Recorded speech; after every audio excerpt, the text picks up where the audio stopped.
وعليكم، ازيكم عاملين ايه دلوقتي؟ هنشوف واحد حب يعمل حركه كده من ورا من مراته، بس مراته قفشته. عشان هو يعني مش هقول لكم قفشته ليه. انا هقول لكم قفشته ليه عشان انا بجد يعني الموضوع مستفز يعني. فيلا نشوف.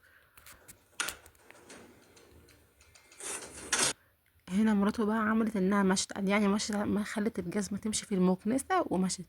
بصراحه التفكير يعني فوق فوق فوق. كده خرجت. اقوم بقى اتاكد وامن وراها لحد ما اتاكد هي نزلت من العماره. اخويا، انت بتسمع مين؟ هو انت بتكلم مين؟ انا معلش، انت بتكلم نفسك؟ انت بتكلم، ما تقول كده في تفكير، ما تقول كده جوه نفسك، ما تقول كده جوه دماغك يا عم.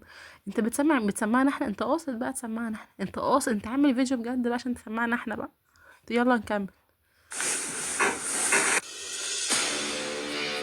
بصي بالجزمه اللي انت ماسكاها دي، ويلا خشي بقى عليه على طول. ما بصي انت ما تضربوش بالجزمه علشان هو خانك. لا، اضربيه بالجزمه علشان هو، يعني انا مش فاهمه التفكير فين بصراحه يعني.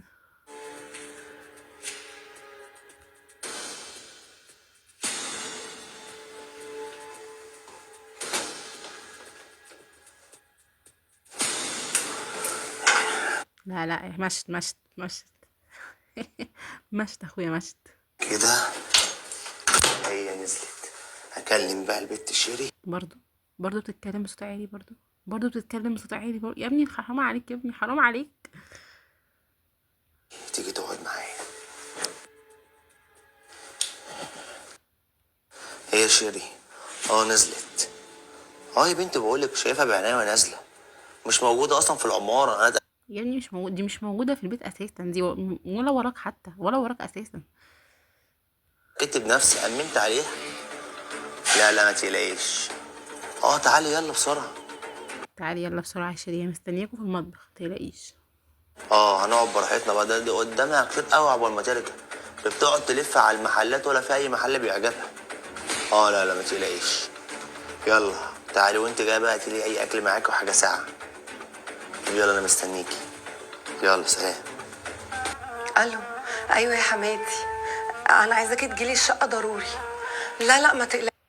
عايزة تجيها الشقة عشان ايه؟ تقفشها طبعا، تقفشه، تخلي من امه كده تقفش ابنها عشان ايه؟ تبقى الجريمة كاملة. ما فيش حاجه. لا مش هينفع اقولك في التليفون لما تيجي. اه ما تتاخريش بس عليا عشان انا عايزاكي في موضوع مهم.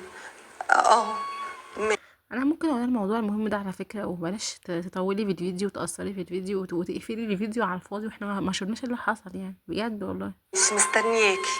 باي باي. ماشي. طبعا الفيديو كده خلاص، وما قالولناش هتقفش ازاي. بس خلاص، يعني هو الفيديو باين من اوله، واحد بيكلم نفسه، يعني هو واحد بيكلم نفسه. مستنيين ايه يا جماعه؟ بجد مستنيين ايه؟ احنا اصلا بنتفرج ليه اساسا؟ انتوا بتتفرجوا عشاني انا طبعا، صح؟ يلا بقى يا جماعه، هقفل الفيديو عشان بجد الفيديوهات دي بجد افكارها جهنميه، افكار جهنميه ما تجيش على بال اي حد ابدا ابدا. والمشكله ان مش كده، المشكله انها بتجيب لايكات كتير قوي. مش عارفه ليه بقى يعني، مش عارفه. ما انا فيديوهاتي حلوه اهي وجميله وزي الفل، مالها يعني؟ مالها؟ يلا، ارزاق. انا هقفل بقى الفيديو بقى ده، واكتبوا لي في الكومنتات عجبكم الفيديو، وتعليق اصلا على الفيديو يعني كويس، ولا لا يمكن انا دمي تقيل ولا حاجه، شكلي كده دمي تقيل. مش عارفه والله يعني. يا ريت تقولوا رايكم في الفيديو يا جماعه، اللي كمل الفيديو لحد دلوقتي اكيد عجبه الفيديو، اكيد عجبه تعليق يعني. فلو عجبكم الفيديو حطوا لايك واشتركوا في القناه، واكتبوا لي كومنت عجبكم تعليقي ولا ما عجبكوش. بس كده بسيط.